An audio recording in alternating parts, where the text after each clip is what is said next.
It takes time to build this up, to build up this ability to feel loved and to love other people. It really does.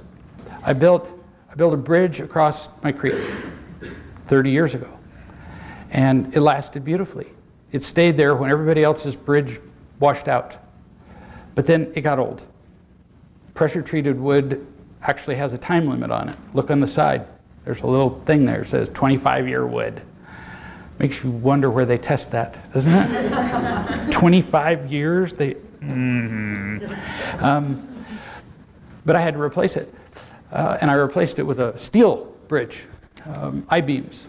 They each weigh 1,000 pounds, which proved to be difficult to take from the driveway down a steep slope and out to the bridge, as well as being buttressed by 4,000-pound rocks.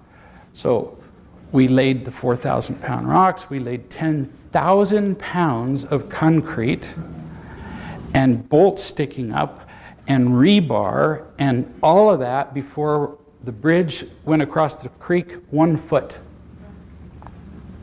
All that work. My gosh, anybody here ever mix concrete by hand? Well, I finally cheated and got my own mixer. Should have done that a long time ago. My point is, it takes a lot of attention, awareness, sometimes even effort, to build the foundation for what you're going to do the rest of your life.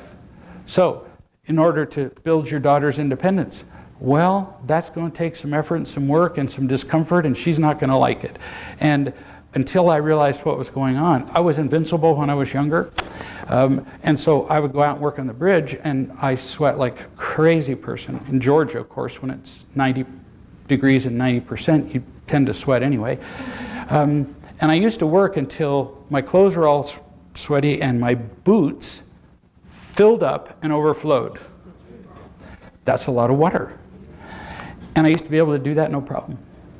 And then I discovered I was having the oddest sensations. I would have like, my legs would just, feet would just curl into cramps. And I'd go to write and my fingers would go.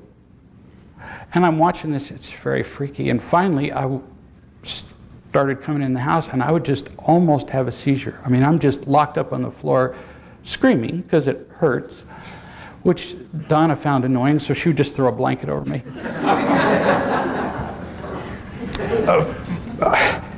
I was dehydrated and losing electrolytes. Who knew? So there was a period of discomfort till I figured out what the hell was going on. That's what's going to take for her.